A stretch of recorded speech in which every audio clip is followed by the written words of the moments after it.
A lot of people say they have tinnitus, but their hearing is fine and their hearing tests come back normal with no issues. Please listen carefully. Scientifically verified and proven on countless occasions knowledge indicates that more than 20% of chronic tinnitus patients have no hearing loss present. More than this, the presence of tinnitus does not indicate an imminent or future onset of hearing loss. So here we are, and honestly, in our clinic, we have seen more people not having hearing loss and complaining about tinnitus than people with hearing loss and tinnitus. Tinnitus can have different starting points, and they can greatly vary in intensity.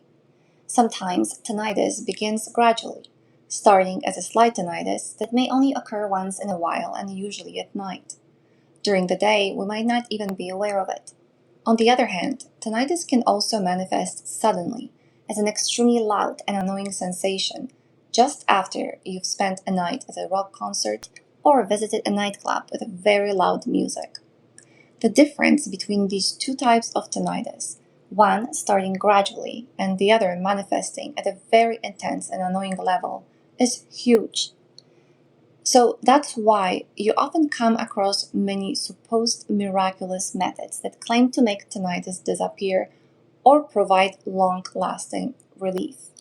But in reality, these methods are often just clever marketing strategies designed to capture the attention of tinnitus sufferers.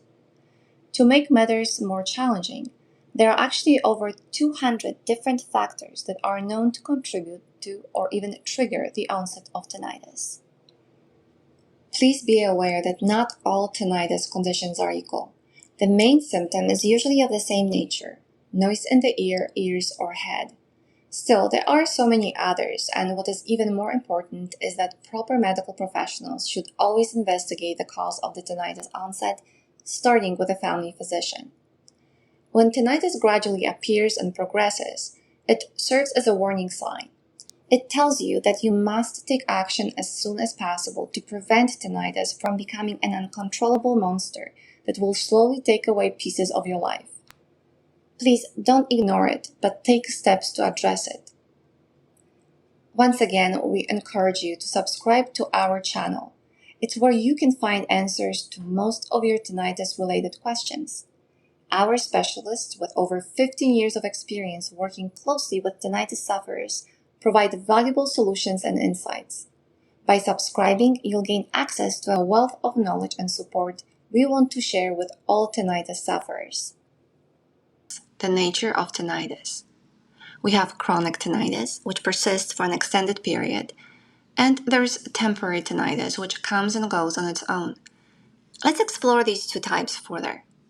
To our best knowledge, one of the most important factors that comes into play is the cause of tinnitus onset. Multiple major factors can trigger chronic tinnitus. One of the most common causes that often shows up is high anxiety and prolonged stress. According to Professor Pavel Yastrebov's tinnitus condition model, the limbic system plays a significant role in chronic tinnitus. In fact, even temporary tinnitus is greatly influenced by the activation level of the limbic system. A lot of people don't consider tinnitus a big deal. They might think it's just a bit of noise in their ears and nothing they should be worried about. But the truth is, many types of tinnitus actually begin with a seemingly easy-to-ignore sound in our ears. It starts at a slight level when measured using the tinnitus handicap inventory form. But if we continue to ignore it, it can escalate into a chronic, catastrophic level of tinnitus. Every day, many people, often in the morning, become aware of this annoying noise coming from their heads or ears. Not all of them will experience chronic tinnitus going to severe or even catastrophic levels, and most of those people will forget about tinnitus within weeks, thanks to the natural habituation ability of the human brain. Tinnitus comes in various forms, and if you talk to any clinician who deals with tinnitus sufferers regularly, they will tell you the same thing. Today we'll focus on one key difference: the nature of tinnitus. We have chronic tinnitus, which persists for an extended period, and there's temporary tinnitus, which comes and goes on its own. Don't forget to check out our video on the tinnitus handicap inventory scale. It is a great resource for understanding how tinnitus impacts our psychological well-being. The THI questions are specifically designed to measure the severity of tinnitus, mainly considering the abnormally high activity in the limbic system. That's why simply measuring the pitch and the loudness of tinnitus might give us a partial picture of its true nature. Unfortunately, this method doesn't tell us anything about all the different tinnitus symptoms, which can significantly impact a person's life. For example, some people can handle loud tinnitus without feeling anxious or emotionally affected by its presence. Some even sleep well and don't experience the typical difficulties associated with insomnia. However, for others with severe to catastrophic tinnitus, as measured by the Tinnitus Handicap Scale Score, insomnia tends to be quite common and challenging among tinnitus sufferers. Now that we know how severe our tinnitus is and why it is causing so many problems and stress, how do we find out what type of tinnitus we have? Is this chronic or just a temporary condition? Finding someone with all the knowledge about tinnitus is not always easy when we seek answers to our questions. However, that's why you're here watching this video, because we are going to explore this topic together. So let us continue. Please listen carefully. Scientifically verified and proven on countless occasions knowledge indicates that more than 20% of chronic tinnitus patients have no hearing loss present. Let's be clear about this. The difference between chronic and temporary tinnitus is huge when discussing the sufferer's experience and annoyance levels. Often, even a temporary tinnitus episode from years ago can lead to chronic tinnitus when other factors come into play. Chronic tinnitus usually has multiple factors contributing to its onset.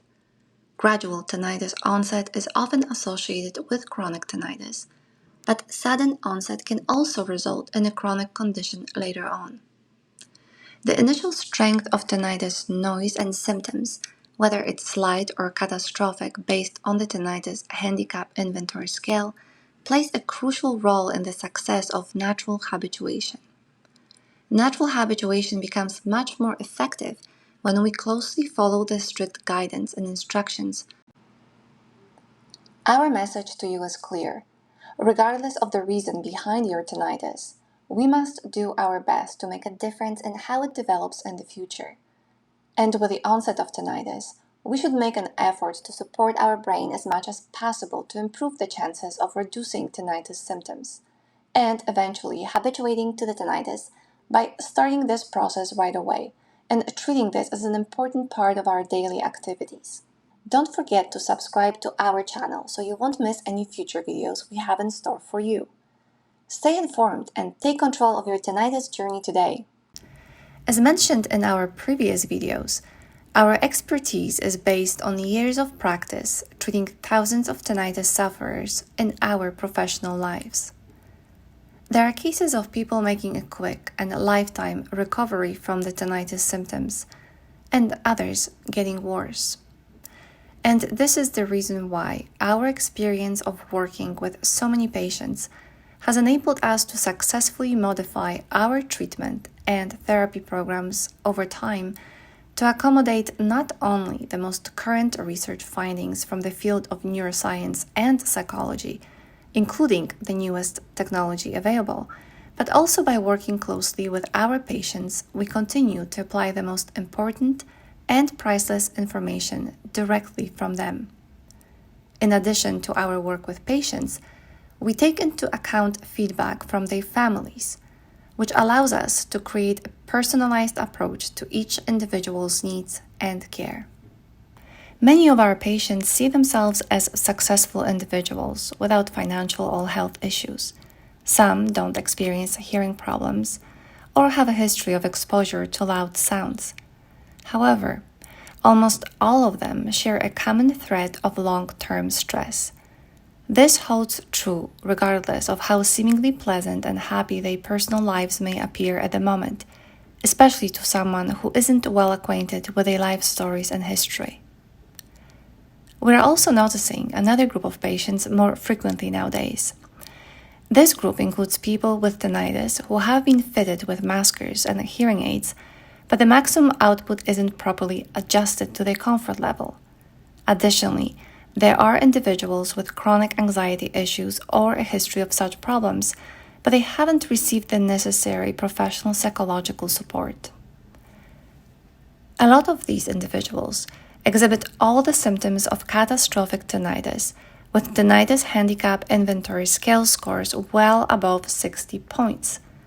Interestingly, some of them complete their treatments with tinnitus no longer bothering them, and their mental well-being is in good shape. However, there are tinnitus sufferers that even our clinicians can't assist because they're not open to giving themselves another chance for a life without tinnitus, along with any problems related to it or not. In fact, our main goal is to reach out to all of you dealing with significant, severe, or even worse tinnitus problems, because it's crucial to always seek a professional clinic. But now, as we promised, let's talk about the secret to successful treatment, which is simply commitment and a willingness to follow through with everything we ask our patients to do. And yes, we acknowledge that it can be tough to trust someone who suddenly claims they can end the monstrous nightmare that tinnitus can be for some people, especially considering how many previous records of some therapies or interventions were unsuccessful despite how much the tinnitus sufferer not only invested heavily financially, but also put all their trust and hope in them. So how do you convince someone who is reluctant to take another risk and won't believe no matter what is shown, demonstrated, or explained? This is the most challenging and crucial part of the treatment process, and it is what ultimately makes the difference between success and failure for tinnitus sufferers. That's why commitments are important, because the treatment process can be slow, and its progression or results will not necessarily manifest within days or weeks. You might be thinking, hold on, I don't have all these issues you're talking about. I just have tinnitus, and most of my daily problems seem to be linked to nighttime or winding down after work. Well, here's the thing. If your tinnitus isn't too complicated, you might not need to see a psychologist or a psychotherapist. But since you are living with tinnitus, it's important to be committed and willing to address the problem. That way, you can be ready to follow instructions closely and start getting rid of your tinnitus sooner rather than later.